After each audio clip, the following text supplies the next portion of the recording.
सभी को मेरा नमस्कार। सभी स्टूडेंट्स को मेरा नमस्कार। जैसा कि सबको पता है कि भाई प्राइवेट स्टूडेंट्स के एग्ज़ाम फॉर्म भी शुरू हो गए हैं फर्स्ट ईयर के। तो उसमें एक प्रॉब्लम्स आ रही थी कि मेरे पास कॉल भी आते हैं, तो वो ये पूछते हैं कि भाई अब हमारी प्रैक्टिकल फ़ीस कहाँ जमा होगी। तो मैं आपको बता देता हूँ, सिंपल सी बात है, नॉर्मल सी बात है, इसमें कोई दिक्कत वाली बात नहीं है। आप प्राइवेट फॉर्म भर रहे हैं, भर दीजिए। आपने प्रैक्टिकल सब्जेक्ट ले लिया है, चाहे आप साइंस में हैं चाहे आप आर्ट्स में हैं, दोनों में से आपने अगर प्रैक्टिकल सब्जेक्ट ले लिया है तो अब आपको फीस भी जमा करवानी पड़ेगी प्रैक्टिकल की।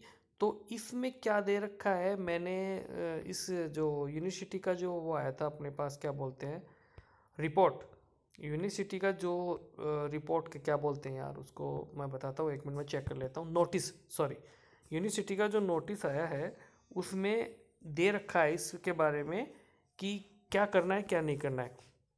तो मैं एक एग्जांपल के द्वारा बता देता हूँ। जैसे मान लीजिए मैं मेरी कॉलेज का ले लेता हूँ, भाई वही समझना, मेरी कॉलेज में जो नियम होगा वही सभी कॉलेज में होगा, क्योंकि गवर्नमेंट है चाहे प्राइवेट हो।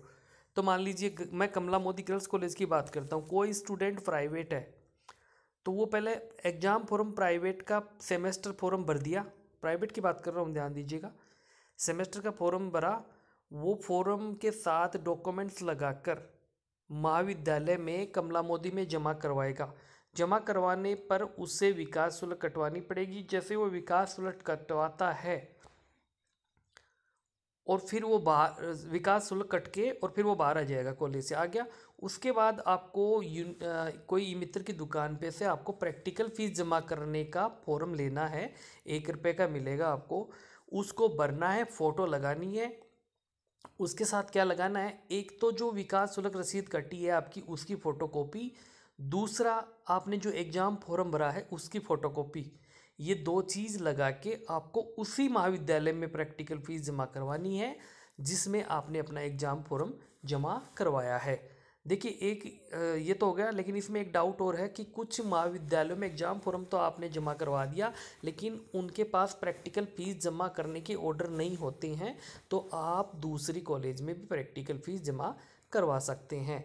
कई बार क्या होता है कि जैसे कोई प्राइवेट कॉलेज है, तो प्राइवेट कॉलेज में क्या होता है कि प्रैक्टिकल फ़ीस जमा करने की परमिशन नहीं होती और आप वहाँ फॉर्म जमा करा देते हैं। फिर आप सोचते हैं कि मैंने एग्ज़ाम फॉर्म तो प्राइवेट में जमा करा दिया, अब मैं प्रैक्टिकल फ़ीस कहाँ जमा कराऊँ। तो प्रैक्टिकल फ़ीस के लिए आप किसी भी गवर्नमेंट इस कॉलेज में वहाँ जिस सब्जेक्ट की जमा होती है वहाँ जमा करा सकते हैं।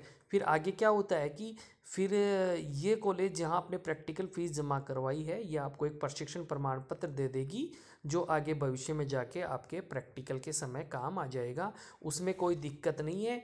आप चाहे खेतड़ी के रहने वाले हो, आपने प्रैक्टिकल फ़ीस अगर नीम का थाना जमा करा दी तो आपका प्रैक्टिकल जो प्रशिक्षण है वो नीम का थाना ही लगेगा, चाहे एग्ज़ाम आपकी खेतड़ी लगेगी। इस प्रकार से तो आप अब जैसे ही एग्ज़ाम फॉर्म जमा कराते हो उसके बाद ध्यान दीजिए, जिस कॉलेज में आपने एग्ज़ाम फॉर्म जमा कराया है वहाँ प्रैक्टिकल की सूचना तुरंत ही ले लेना कि प्रैक्टिकल की फ़ीस जमा हो रही है या नहीं हो रही है। वैसे यूनिवर्सिटी ने डाल दिया है कि प्रैक्टिकल फ़ीस भी आप साथ साथ ही जमा कराएंगे। तो प्राइवेट स्टूडेंट्स जो फर्स्ट ईयर में इस साल आए हैं, वो लड़का है या लड़की है जो भी है, उन सब के लिए यही नियम है।